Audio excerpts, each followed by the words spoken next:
The desert wind that swept into Dry Creek carried the grit of a 100-mile journey, the scent of sun-baked creosote, and the ghost of a life Ray had left behind. It was a familiar wind, but the town it blew through was not. 3 years had changed it. New clapboard buildings stood shoulder to shoulder, their unpainted wood already silvering under the relentless sun. The dusty main street, wider now, bustled with a nervous energy he didn't recognize. Ray dismounted, his joints aching from the long ride. His horse, a sturdy buckskin, dropped its head and sighed, lathered and tired. He was a man carved from the land itself, lean and weathered, with eyes that held the vast, watchful stillness of the canyons. The Apache blood in his veins had made him an invaluable scout for the army.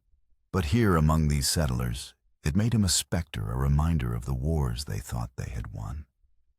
He was 31 years old, carrying nothing but a Winchester rifle, a saddle-worn horse, and a heart hollowed out by ghosts. He had come home for one of them, June. He tied the buckskin to a hitching post outside the general store, his movements economical and quiet. He needed supplies, but more than that, he needed answers. He had already seen their old cabin on the edge of the valley, a collapsed and skeletal ruin. The sight had struck him like a physical blow, leaving him breathless. Now he had to know what had become of her. As his boots touched the boardwalk, a sharp crack echoed down the street. It was not the celebratory pop of a drunkard's pistol. It was the hard, authoritative report of a rifle. A woman screamed. The low hum of the town's activity ceased, replaced by a sudden, electric silence. Then chaos erupted. The doors of the Dry Creek Bank burst open. 3 men spilled out, bandanas pulled high over their faces, canvas sacks clutched in their hands. The first 2 scrambled for their horses, firing wildly into the air to scatter the terrified townsfolk. People dove for cover behind water troughs and wagons. The third man, the leader, moved with a different kind of confidence. He was taller, broader, and as he backed away from the bank, he held a small boy in front of him as a shield. The child, no more than 7 or 8, was pale with terror. Sheriff Miller, a barrel-chested man with a thick gray mustache, stood frozen 20 yards away, his pistol drawn but useless. "That's my son Miller," roared his voice, cracking with desperation. "Let him go, you coward." The leader laughed, a cold metallic sound. "Stay back, lawman, or the boy pays for it." Ray was already moving. He didn't think. Instinct took over the muscle memory of 100 skirmishes. He slipped between 2 buildings, emerging from the shadows of the alleyway behind the bandits' horses. The first 2 robbers were already in their saddles, shouting for their leader. Ray moved like a desert cat, swift, silent, and lethal. He grabbed the reins of the third horse, yanking hard. The animal reared, whinnying in panic. The leader turned, startled by the sudden commotion. In that split second of distraction, Ray saw it. Cinching the man's belt was a large, ornate buckle crafted from hammered silver. It was shaped into a screaming eagle, its wings spread wide, a piece so unique and gaudy, it burned itself into his memory. A fragmented image flashed through Ray's mind, fire, the screams of his people, and that same silver eagle gleaming in the firelight. The memory was sharp as a shard of glass, and just as painful. It was gone as quickly as it came, leaving behind a cold dread. The leader shoved the boy away, and then raised his pistol toward Ray. Sheriff Miller's son stumbled and fell into the dust. Time seemed to slow. Ray saw the hammer of the Colt fall. He dove not away but forward, crashing into the bandit's legs. The man's shot went wide, splintering the wooden sign of the saloon. They hit the ground in a tangle of limbs. The man was strong, his muscles corded and hard, but Ray was faster. He twisted, driving his elbow into the man's ribs. The bandit grunted, the air rushing from his lungs. Ray grabbed the man's gun hand, slamming it against the hard-packed earth until the pistol skittered away. He landed a solid punch on the man's jaw, a sharp crack of bone on bone. The other two robbers, seeing their leader down, panicked. They spurred their horses, firing a final desperate volley toward the town before galloping away, leaving a cloud of dust and a trail of dropped coins. The leader shoved Ray off and scrambled to his feet. His bandana had slipped, revealing a face with a cruel mouth and cold, pale eyes. He glanced at his fallen pistol, then at Ray, and made his decision. He sprinted for the last horse, swung himself into the saddle, and dug his heels into its flanks. He disappeared into the dust cloud, after his men leaving only the silver eagle buckle seared into Ray's mind. The street was suddenly quiet again, and the only sounds the whimpering of the sheriff's son and the distant pounding of hooves. Sheriff Miller ran to his boy, scooping him into his arms and checking him for injuries. The child was unharmed, just terrified. The townsfolk slowly emerged from their hiding places, their eyes wide. They stared not at the bank, but at Ray. He stood alone in the middle of the street, dust settling on his shoulders. He had saved the boy, disarmed a robber, and faced down a gunman without a weapon. He should have been a hero. But all they saw was an Apache. Sheriff Miller looked up from his son, his face a mixture of gratitude and deep-seated suspicion. "Who are you?" he demanded, his hand still resting on the butt of his pistol. "My name is Ray," he said, his voice low and steady, carrying easily in the stillness. A murmur went through the crowd. Some of the older residents recognized the name. "The one who married the trader's girl," someone whispered. "Thought he was dead." "I owe you for my son's life," Miller said, his tone grudging. He looked Ray up and down, taking in the worn buckskins, the long black hair, and the warrior's stillness in his posture. "But that doesn't change what you are. An Apache in town means trouble. State your business and be on your way." Ray's gaze swept over the fearful, untrusting faces. He had come home seeking solace and found the same old hatreds waiting for him. The ache in his chest deepened. His quest for answers had just become dangerously complicated. "My business," Ray said, his eyes meeting the sheriff's, "is my own." Without another word, he turned and walked back to his horse. The crowd parted for him, a silent, hostile sea. He swung into the saddle, the image of the silver eagle buckle burning behind his eyes. He now had two ghosts to hunt: the woman he had lost and the man from a massacre he had never been able to forget. He rode out of Dry Creek, the silence of the town, a heavy weight on his back, and the desert wind, his only companion. The abandoned cabin was more than a shelter.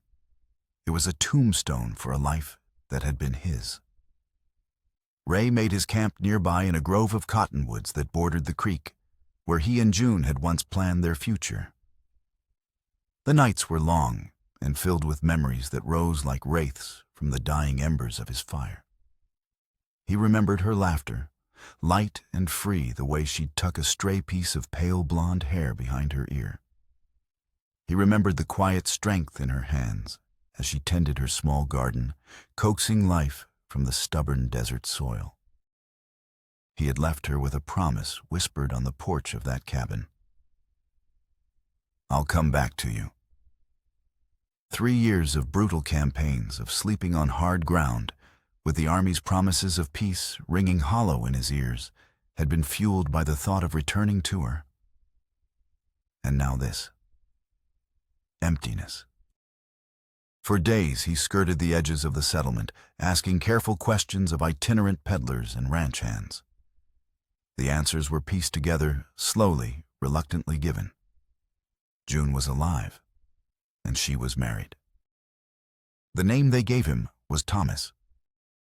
The world seemed to tilt on its axis. Thomas had been his friend, closer than a brother. They had broken wild mustangs together, shared whiskey under the stars, and trusted each other with their lives. The thought of Thomas with June was a betrayal so profound it left him feeling cold and hollow. Had they both forsaken him? Or had he been a fool to believe any promise could withstand 3 years of silence? The need for answers finally became a physical ache, overriding his pride and the town's hostility. He rode back toward Dry Creek, not with the intention of staying, but to see her with his own eyes, to understand.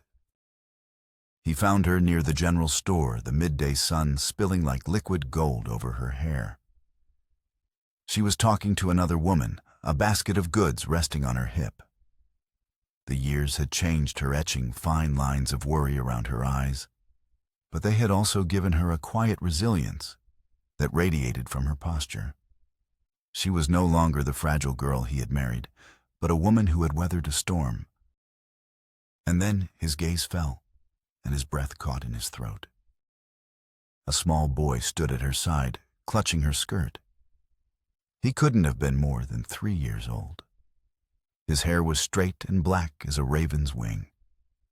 As he turned to look at a passing wagon, Ray saw his profile, the high cheekbones, the strong line of his small jaw. The boy's eyes were dark, almond-shaped, the unmistakable eyes of the Endi, his own people. 3 years. The boy was the living embodiment of the time he had been gone. A cold fire spread through Ray's veins.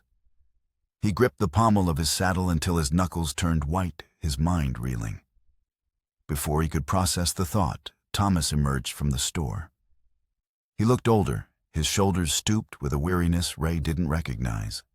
But he smiled as he took the basket from June and ruffled the boy's hair. The child laughed a bright, clear sound that pierced Ray's heart. It was a picture of a family, whole, complete. Just then June looked up, her gaze sweeping across the street. Her eyes met Ray's. For a long, silent moment, the world stopped. He saw the shock ripple through her, the color drain from her face. Her lips parted, but no sound came out. It was a look of recognition, of sorrow, and something else, a deep, cornered fear. Ray couldn't breathe. He turned his horse and rode away, not hard and fast, but with the slow, defeated gait of a man who had just lost a war he didn't even know he was fighting. The image of the boy's eyes, a perfect mirror of his own, was burned into his mind. He did not know the whole truth, but he knew this: his return had not brought closure, only the beginning of a storm that threatened to tear their carefully constructed world apart. That evening, a rider approached Ray's camp. It was Thomas. He rode without swagger, his body slumped in the saddle, and when he dismounted, he moved with a stiff, painful deliberation. The firelight cast deep shadows under his eyes, revealing a sickness that went deeper than simple fatigue. "Ray Thomas," said, his voice raspy. "I figured you'd be here." Ray remained seated by the fire, his hand resting on the stock of his rifle. Thomas. The name felt like a betrayal on his tongue. "She saw you today," Thomas said, not as an accusation, but as a statement of fact. He didn't wait for an invitation, lowering himself carefully onto a log opposite the flames. A racking cough seized him, a deep, tearing sound that bent his body in two. He pressed a handkerchief to his lips, and when he pulled it away, Ray saw the dark stain of blood in the firelight.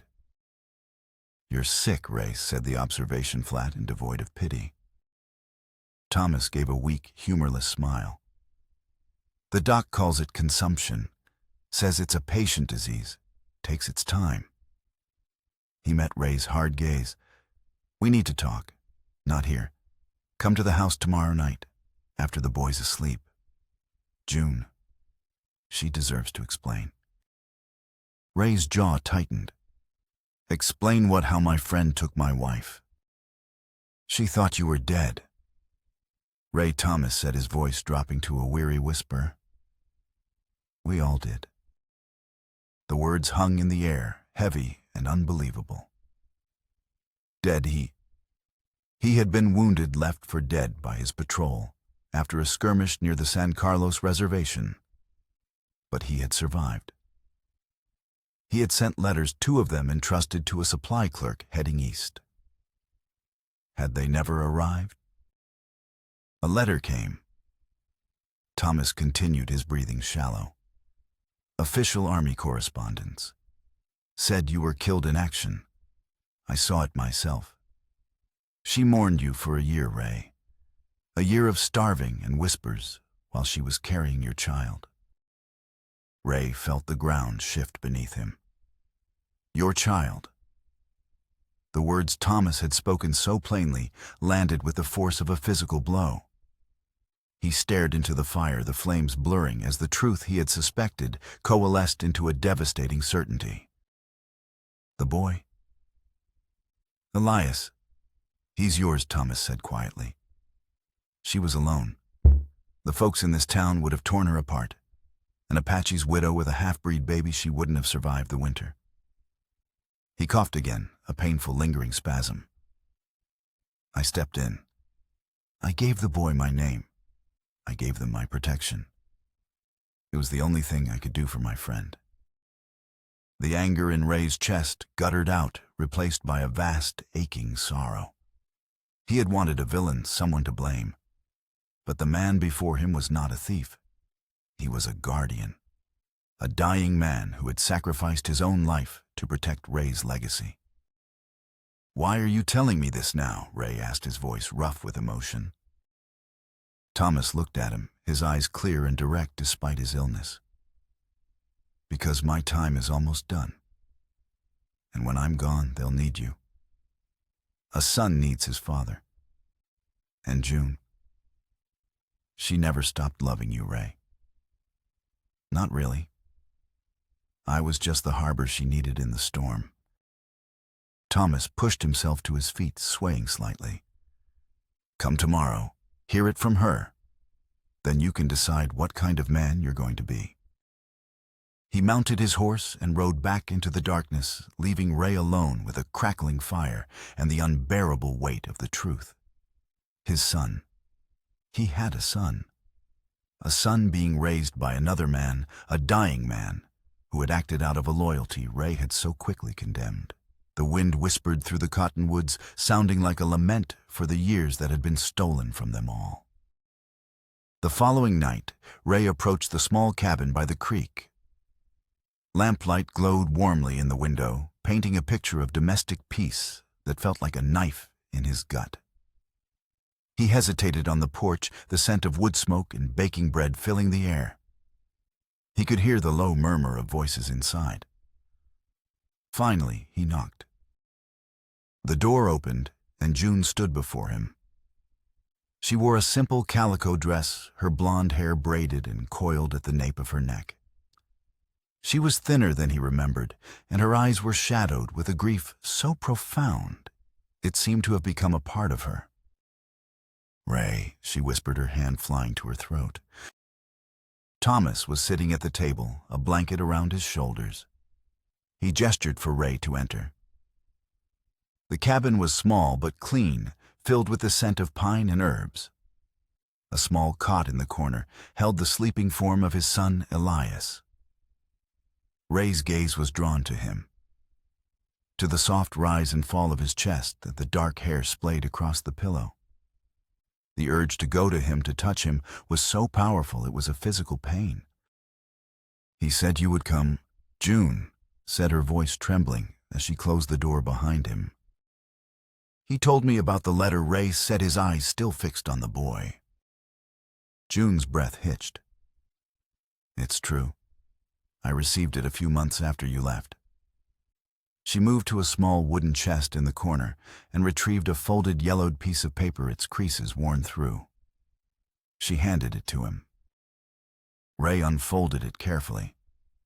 It was official Army stationery, stamped and signed. It stated in cold, impersonal script that Scout Ray Nantan had been killed during an engagement with renegade Chiricahua. His body, it said, could not be recovered. It was a complete and convincing lie. I was with child, June said, her voice cracking as the memory overtook her. I didn't know what to do. The town, they were cruel. They called me names.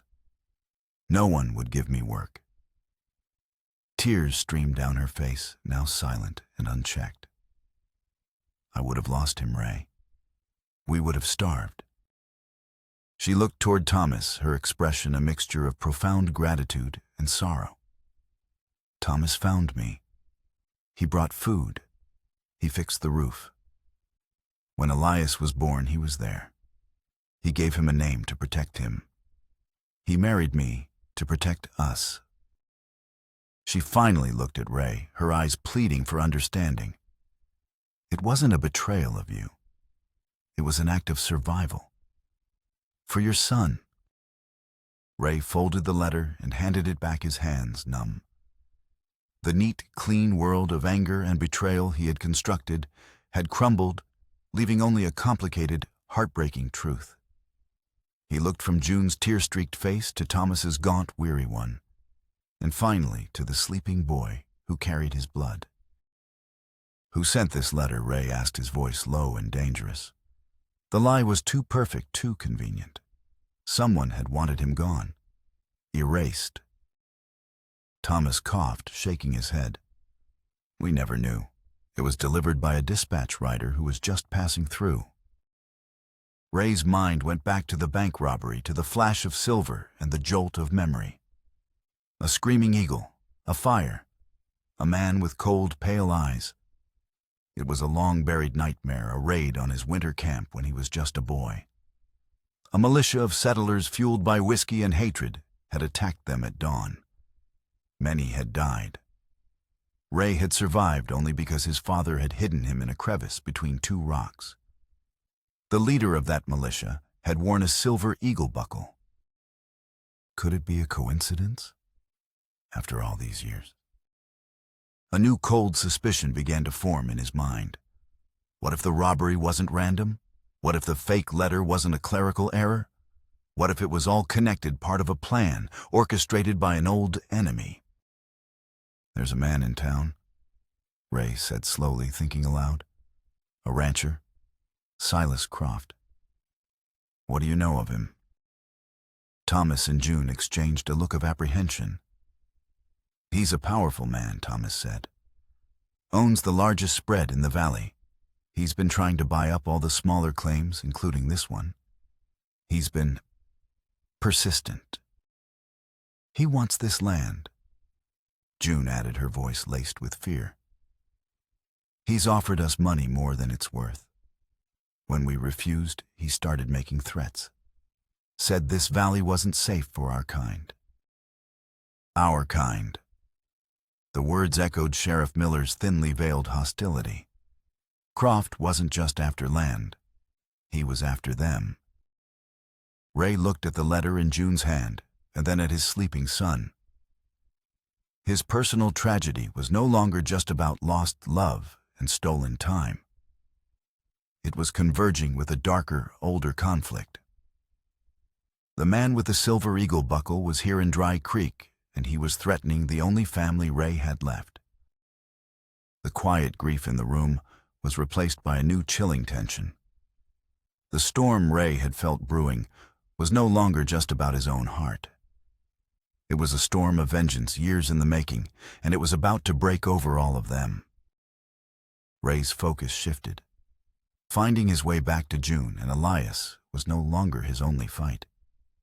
Now he had to uncover the truth behind the letter and protect his family from the shadow that loomed over the valley, a shadow that wore a silver eagle. He spent the next days in quiet observation, gathering the threads of Silas Croft's life in Dry Creek. He learned Croft had arrived in the valley a decade ago, a man hardened by a past he never spoke of. He had bought a small parcel of land, and through ruthless acquisition and intimidation, had built it into a sprawling empire. He was respected for his wealth, but feared for his cold ambition. He rarely came into town, preferring the isolation of his massive ranch, a veritable fortress nestled in the foothills.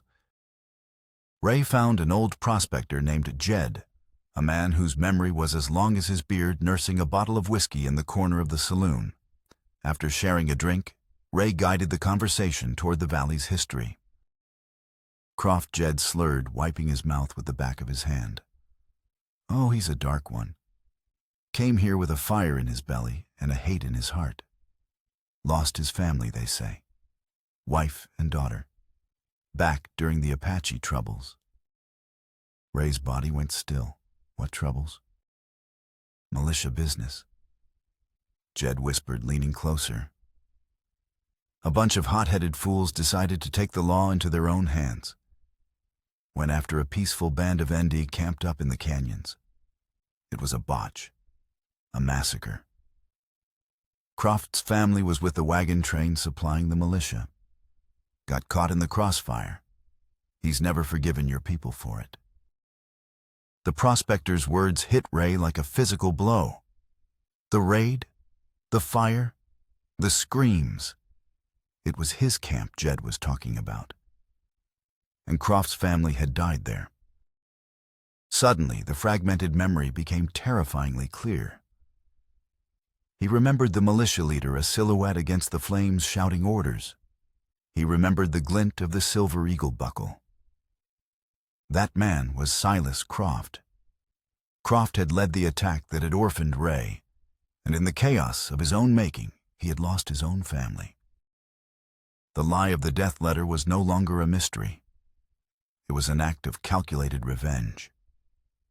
Croft, blaming Ray's people for his loss, had discovered Ray's connection to the valley.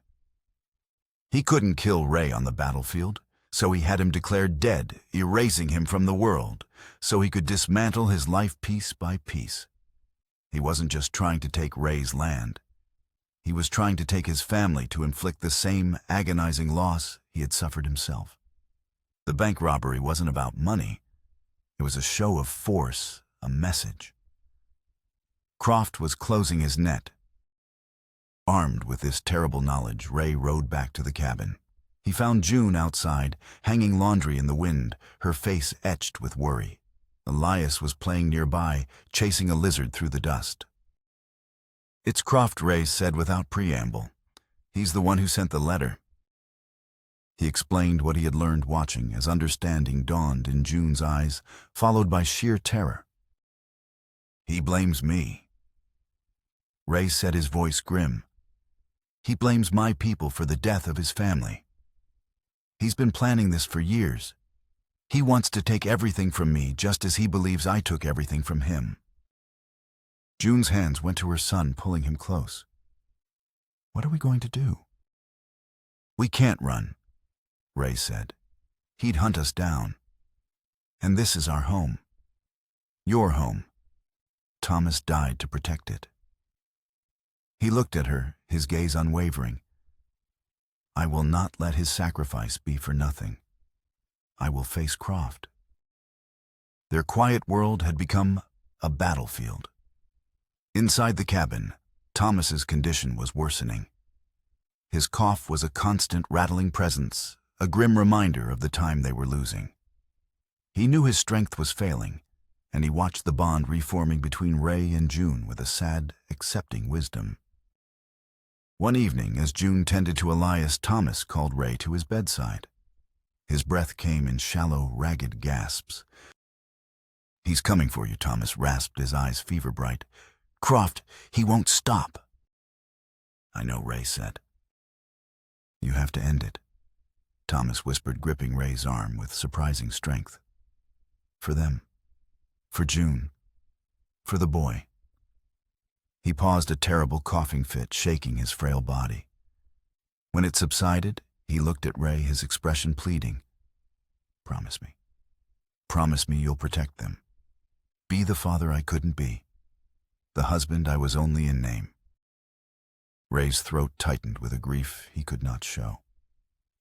He clasped the dying man's hand. "I promise." Thomas sank back into his pillows, a measure of peace settling on his features. "Good," he breathed. "That's good." The confrontation came sooner than they expected. A few days later, Sheriff Miller rode up to the cabin, 2 deputies at his side. He looked uneasy, his usual bluster gone. "Ray," he said, not dismounting, "I have a warrant for your arrest."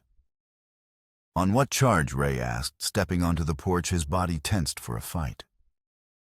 Bank robbery. Miller said, his voice flat. Silas Croft came forward. He identified you. Said he saw you clear as day riding with the gang that hit the bank. It was a lie, a perfect, inescapable trap. Croft was using the law to remove Ray from the board.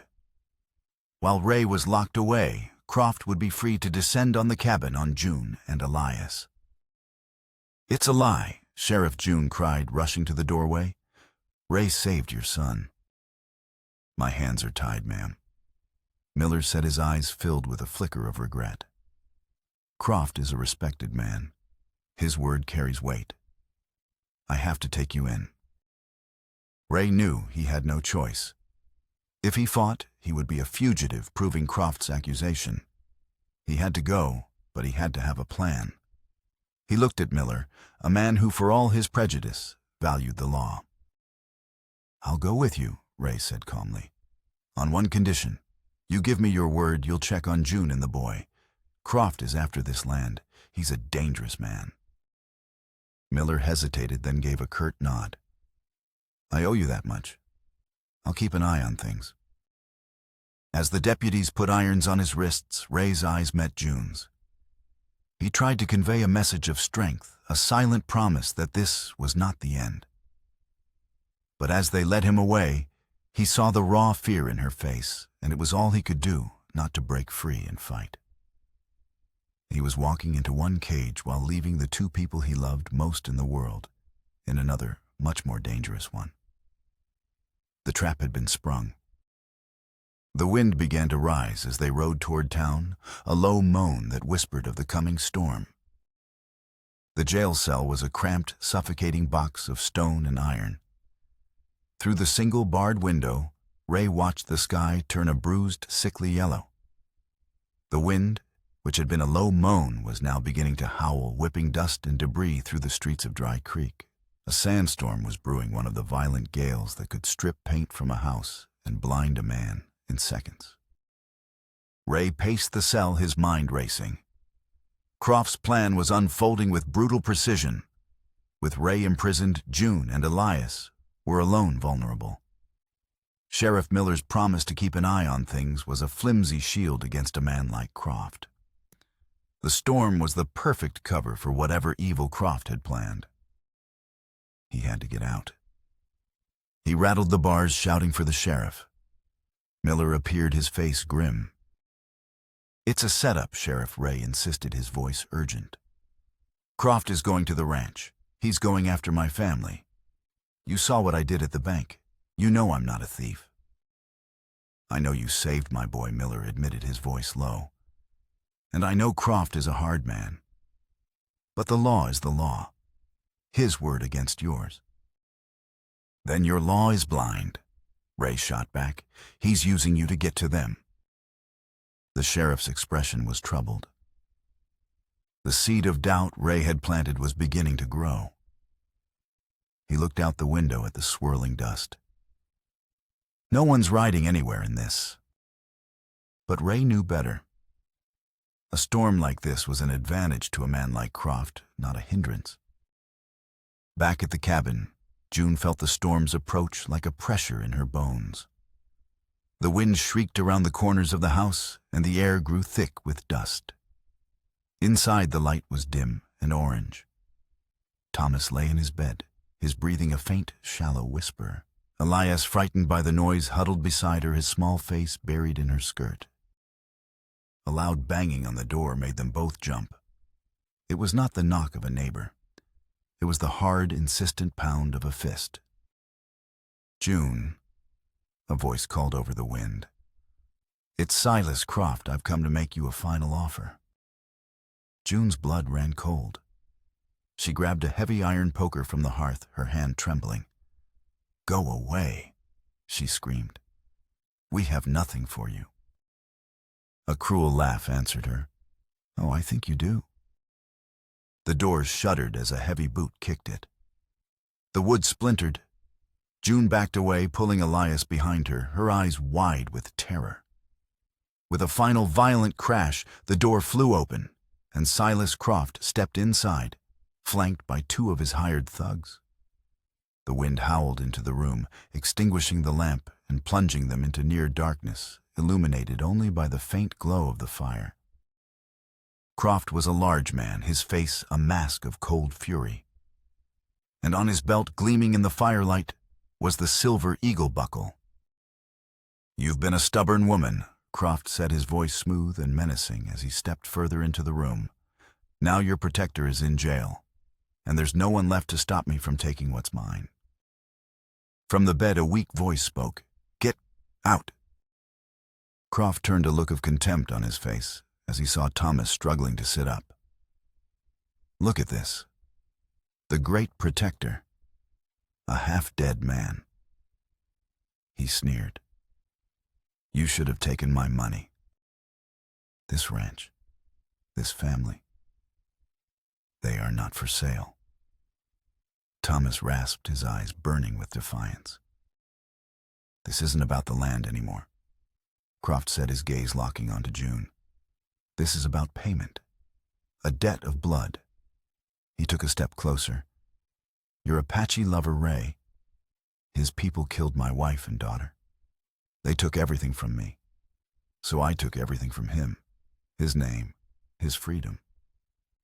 And now," he smiled, a chilling, predatory expression, "his family." He reached for Elias, but June shoved the boy behind her, raising the poker.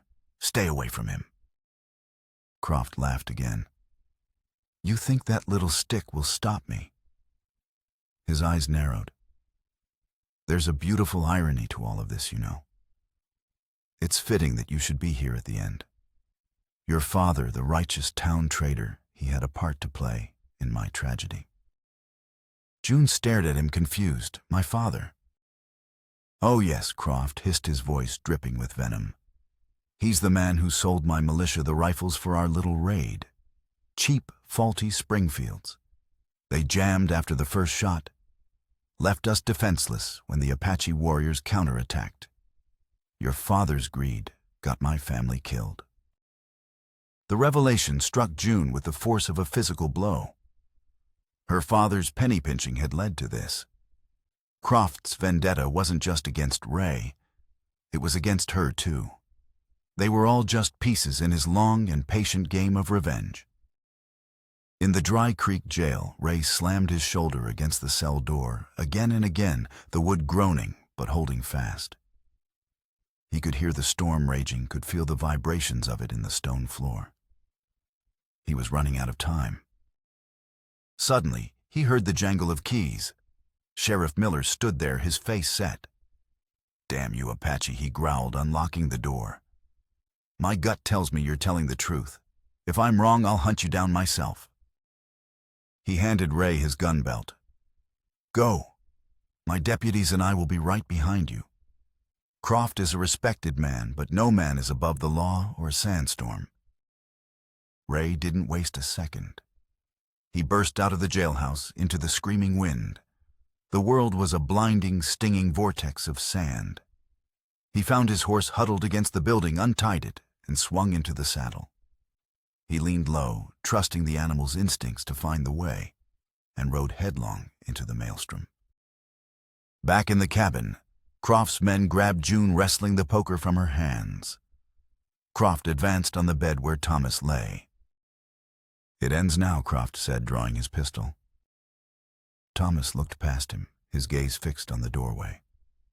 A faint smile touched his lips. "You're wrong," he whispered. Just as Croft raised his gun, the ruined cabin door was filled by a figure. Ray stood there, silhouetted against the swirling dust, his face a mask of cold fury, his pistol leveled and steady. Croft Ray's voice cut through the howl of the wind. Croft spun around, his eyes wide with disbelief. "You—" In that moment of distraction, Thomas acted. With the last ounce of strength in his disease-ravaged body, he lunged from the bed, grabbing Croft's gun arm and pulling him off balance. It wasn't a move of strength, but of pure sacrificial will. Croft, enraged, turned and fired his pistol point blank into Thomas's chest. Thomas gasped, a look of shock on his face, before collapsing to the floor. No, June screamed, struggling against the men holding her. The cabin erupted into a maelstrom of violence. Ray fired his bullet, catching one of Croft's men in the shoulder. The man cried out and dropped, clutching the wound.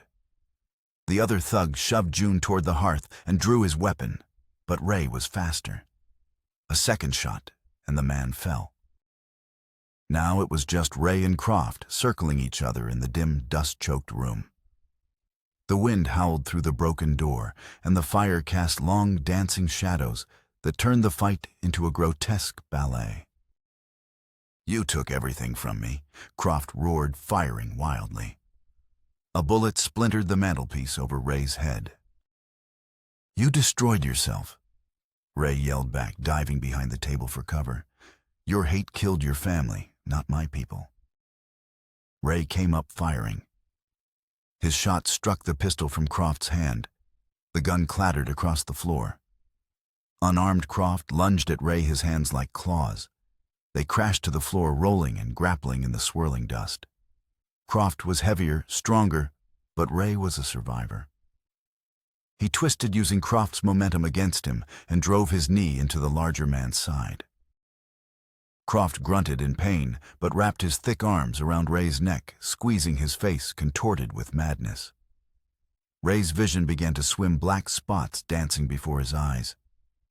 His hands scrabbled on the floor, searching for a weapon. His fingers closed around something hard and cool, the iron poker June had dropped. With a final desperate surge of strength, he swung it, connecting with the side of Croft's head. The big man's grip loosened. Ray swung again, and Croft collapsed unconscious.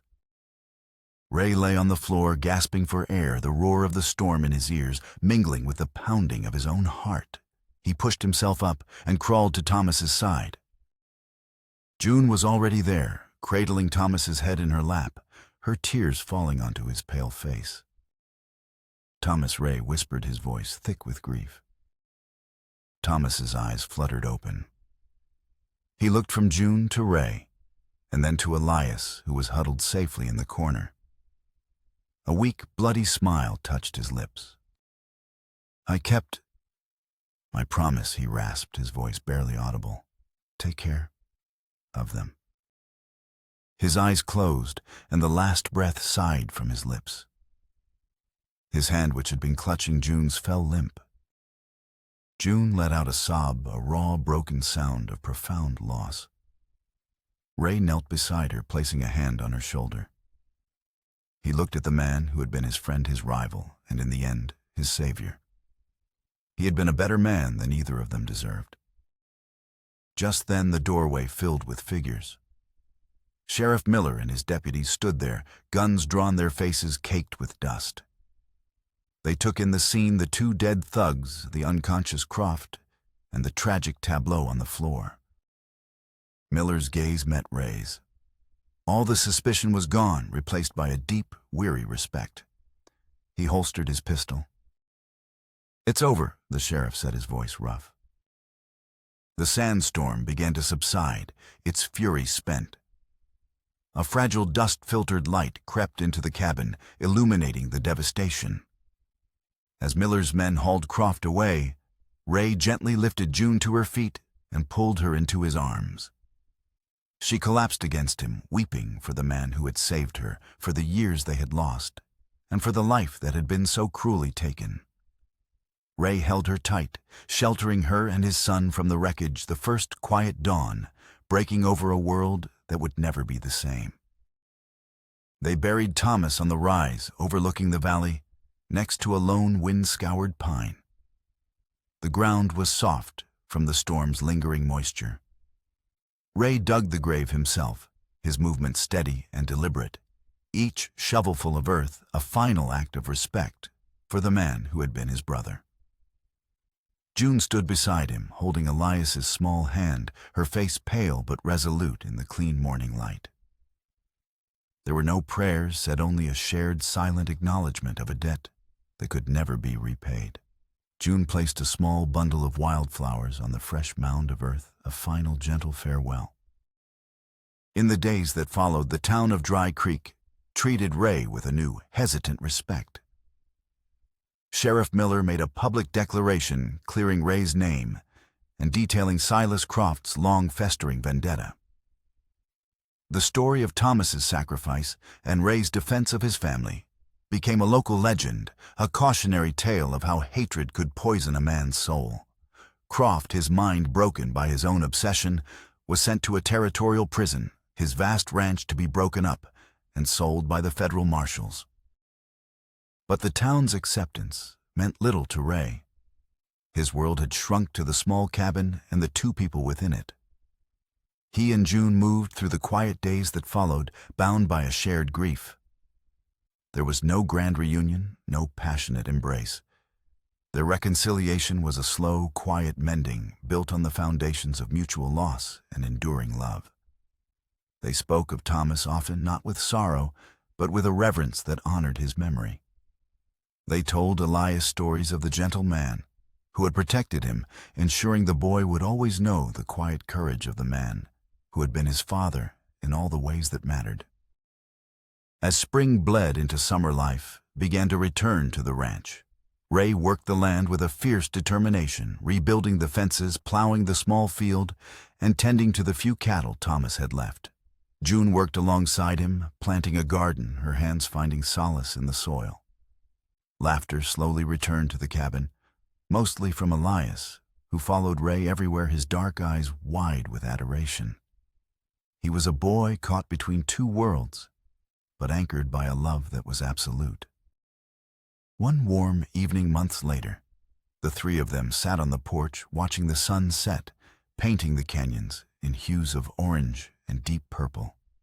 The air was cool and smelled of sage. Elias, sleepy from a day of adventure, was curled in June's lap. Ray had been carving a small piece of cottonwood. He worked the knife with a practiced skill, shaving away the wood, until a shape emerged, a small stylized hawk, its wings outstretched. It was an amulet, like the one his own father had given him, a symbol of vision, strength, and protection.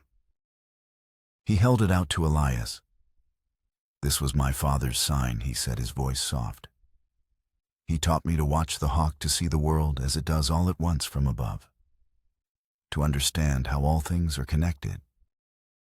Elias took the amulet, his small fingers tracing the smooth lines of the carving. He looked from the wooden bird to Ray, his expression serious.